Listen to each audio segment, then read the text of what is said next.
All right, so now I'd like to talk about some basic fundamental concepts of what we do physically in Aikido. These are often referred to as principles of Aikido, and it's debatable whether they could be described that way, but we'll think of them in that sense. The first of which is called Tegatana, and Tegatana, if I can have you turn here, relates to the use of the arm all the way from the point of the little finger here, down the edge of this hand, down the edge of the outside of this arm as one long unit. So regardless of where it's positioned in relation to the body, once the wrist comes up and the hand is structured in this manner, we have what's referred to as Tegatana, which literally means te, which is the hand, katana, like a sword. So using the arm like a sword. The main function of this arm like a sword is that it basically allows the man to function in a manner of pushing. And so if you're going to try to push a heavy object, you're going to push your car.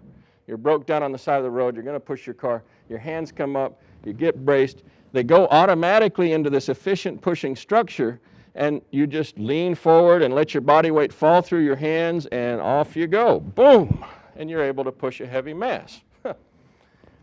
It would be kind of ridiculous to get up to the car and you're sitting with heavy mass and you think you're doing a bench press. Your elbows would bend in and you would lean against the car and then you would try to push yourself. Yeah, you'd wind up pushing yourself away as much or more than you would push the car. And so when we're doing the activity of Tegatana, we're invoking that ability of the body to bridge weight into the object we're bridging to. So whether it's pushing straight through the flat of the palm of the hand, which is the broad pushing function, which as he, shift this foot forward for me. Yeah, he's able to lift that front leg in the air and lean in. He's able to displace my mass pretty easily. If we move to the outside ridge of his hand and he turns it slightly, just still face me still, but there.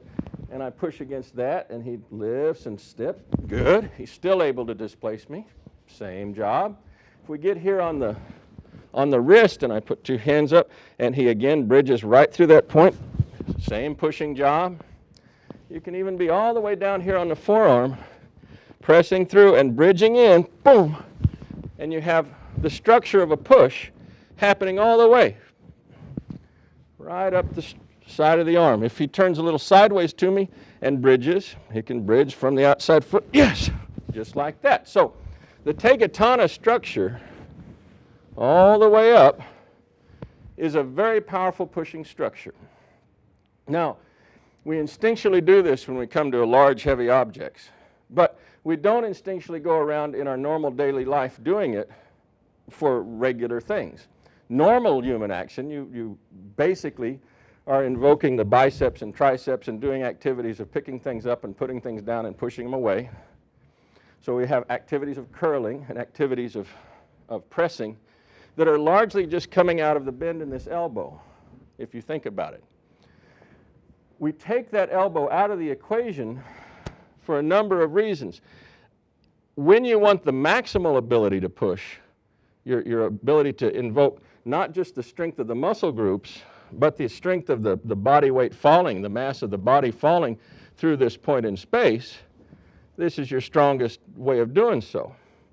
Also, if you reduce the variables by taking the elbow out of the equation and just making this a fixed point in space, coming from the point of his shoulder to the point of his hand, and this becomes the operable activity that you're going to function within, then all the other variables that happen in terms of relating to somebody else's arm and relating to your own arms in motion in the activity of self-defense or Aikido or martial arts become of a limited type.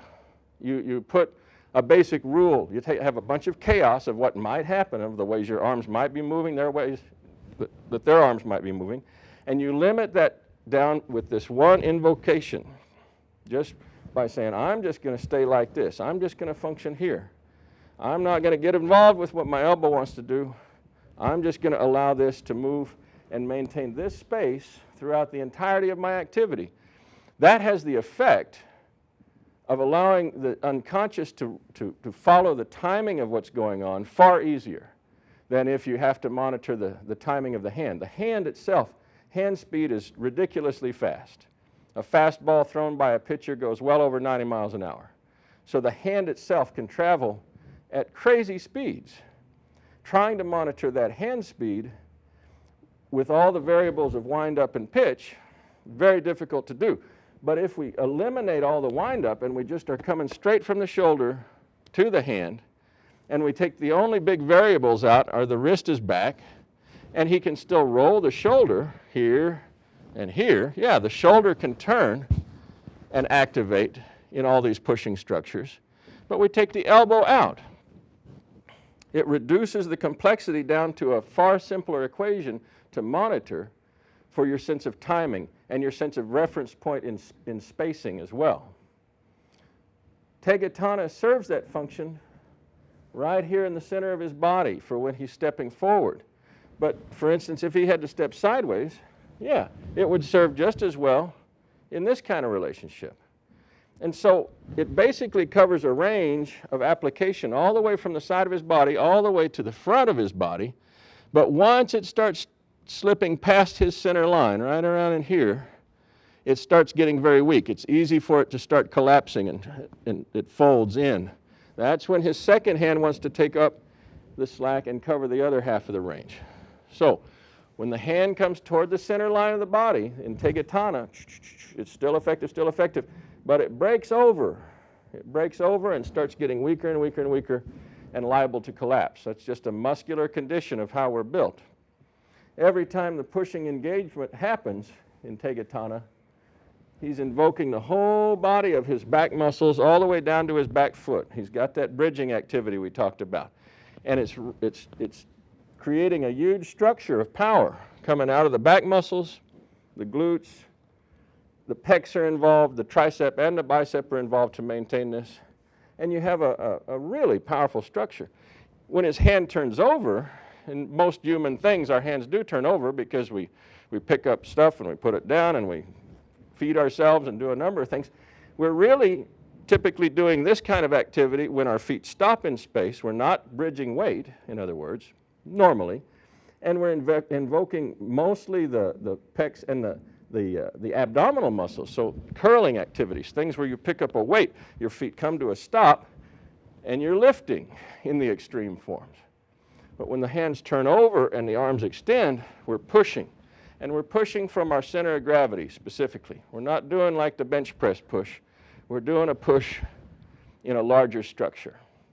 So these are just some ideas to keep in mind when you start moving with Aikido. You want to bring your Aikido into line with functioning always around this point in space, being able to invoke a push anywhere along this edge, and using the palm efficiently, but not ranging over into the weak zone where he has strength, he goes a little too far, and now everything just crushes.